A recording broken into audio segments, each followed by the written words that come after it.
All right, here we are in sunny San Diego, California. Today we're heading to one of the most British pubs in America, Shakespeare Pub. The name alone says it all, but what I'm most excited about is we're finally doing a fish and chips challenge. So let's go ahead and see what the hype is all about. So this might be the only fish and chips challenge I know in America, and I don't plan to go to the UK anytime soon, but I love it so much that I went ahead and added an extra piece of fish, which might not be a great thing on my part because apparently the timer has already started. I wasn't aware of that. It starts as soon as it hits the table, so I'm already 10 minutes in and I have an hour to eat. But with that said, in 3, 2, 1, the timer has started, and you're not gonna believe who the record holder here is. That's Molly Schuyler in like 4 minutes or 5 minutes, something crazy. But let's get into this fish. On video, this thing doesn't look that big, but when it's in front of you, this thing is massive. I am so excited for this one. A fish and chips challenge has been on my bucket list for as long as I can remember, and today it's finally happening. Now, there's a few British pubs here in San Diego, but for 12 years straight, Shakespeare Pub has been voted the city's #1 spot for fish and chips, and for good reason. The Great White Whale Challenge features a massive 2-pound fillet of beer-battered cod, 2 pounds of proper chips, and a side of peas. If I can finish everything in 45 minutes or less, I'll get the $48.95 meal free, a t-shirt, and a spot on their website's Wall of Fame. So that fish is very delicious. I love the crispiness of that batter, but we are going to use some ketchup. Ketchup with fish and chips, that's a combo that can't be beat.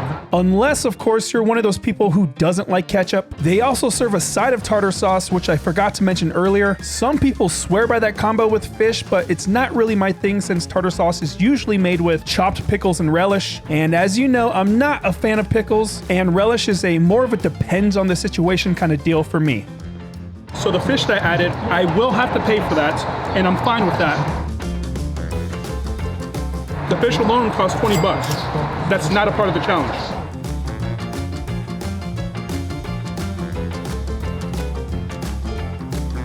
I totally forgot that I had these gloves. That'll speed things up just a little bit. See, that's so much easier.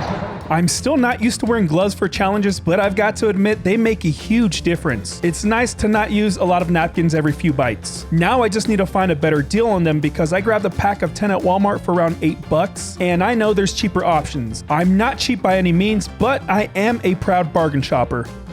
We have the last third of the first fish. And it's going down so easy. The cod is perfectly moist and juicy, and that batter is extra crispy. It really doesn't need ketchup, but like I said, that combo just can't be beat. I now understand why Shakespeare Pub has been voted the best fish and chips for 12 years straight. We might end up going for that whole bottle of ketchup because of all the chips on the bottom. Now, this challenge has been attempted thousands of times with plenty of successful completions, and many of those wins are my friends, but I might be the only one who decided to add an extra fish to the plate. I guess you'd say I just wanted to get the full experience, so I didn't mind paying that extra 20 bucks. I'm not sure when I'll make it back to the UK, but it's definitely on my list for 2026. It's been years since my last visit, and I got tons of episodes to film. Now, I didn't double this challenge, but the amount of fries right here, I might as well have just doubled it because it's definitely over 2 pounds. I keep saying fries throughout the episode, but just to clear things up, fries and chips are basically the same thing. Just chips are a little thicker cut. On to the second piece of fish. Man, those fries are gonna be brutal. There I go, I said it again. I really need to get my terminology straight. Now, as far as the amount of chips on this plate, I'd say it's definitely over 3 pounds. Since they're thick cut, they're pretty dense, probably the equivalent of 5 or 6 large potatoes sliced up. But I'm not complaining, I'll gladly take the extra food. And I think this one's more meaty than the first one. Oh my gosh. They were probably about the same size, both absolute units. Now, this place is the real deal, an authentic British pub through and through. The owners of Shakespeare Pub are British expats, which just means they're UK citizens who've made their home in the States. They've been running the pub since 1990 and have built a strong reputation over the years, bringing a genuine taste of Britain right to America. The decor here makes you think you're in the UK, and most of the staff here has thick English accents, making the whole experience feel that much more authentic. If you haven't checked it out, you definitely should, whether it's for the food, the football matches, aka soccer, or just for a good pint of beer. You know what, I totally forgot that there's lemons on this. I can't believe I didn't use any of it, but that's because the fish was covering the lemons.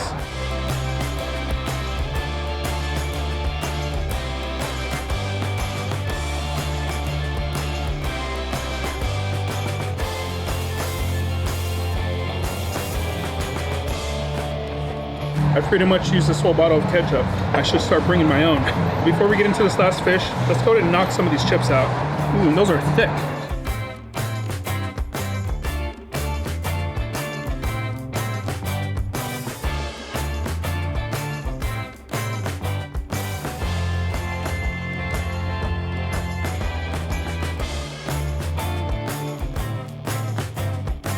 Maybe I'm losing it, but I totally forgot we have a whole thing of tartar sauce here. But honestly, I'm not crazy about tartar sauce. I'd rather use ketchup over this, but I need to at least taste it. For the record, you don't have to finish any of the tartar sauce for the challenge. It's just included as it's a traditional British combo, especially with fish and chips. And because I had it there, I figured why not give it a shot? If I'm honest, I didn't really like it, but at least I tried.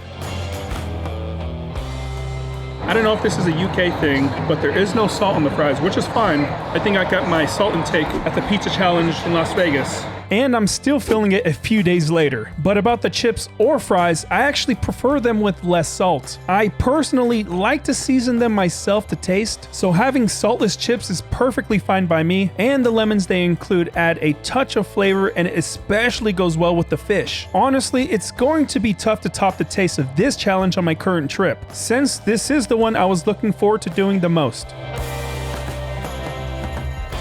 We are 21 minutes and 15 seconds in now. We're getting there, almost done with them. San Diego's been great, especially the weather, which is the reason why I'm sitting outside. But I know there's a few more challenges around the area, so next time I'm here, I'll definitely spend a little bit more time exploring. This time was all about the fish and chips. The next episode takes me north to the Los Angeles area where I'll be taking on Oh My Burger's OMB Burger Challenge in Gardena. I was actually going to do this one last time I was in LA, but my time ran out, and I can only do so many challenges before I'm completely tapped out.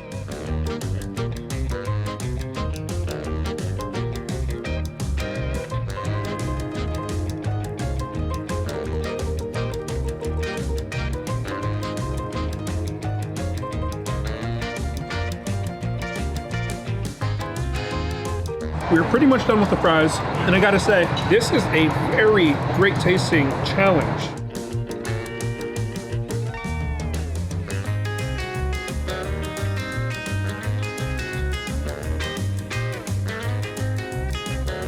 So we don't have much more. We have all these peas that we need to eat, but I think I'm gonna save that for last and get this last piece of fish done. I might have added another 1,000 calories to the meal using the entire bottle of ketchup. Totally worth it, but I do feel bad, so the next time I'm down here, I'll give them a few bottles back. Huge thank you to everyone here at Shakespeare Pub for an experience that was nothing short of amazing, especially the food. And remember, if you do decide to come here and take on this challenge yourself, don't wait too long after the food hits the table, because that's when your time officially starts.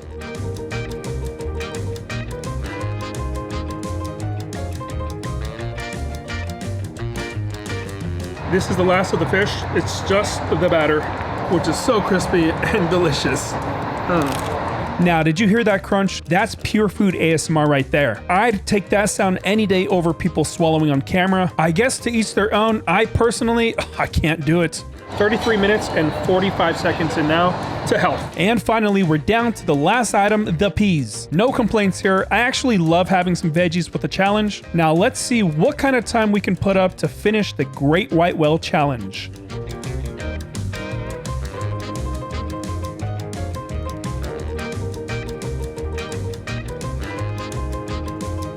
Last bite of peas.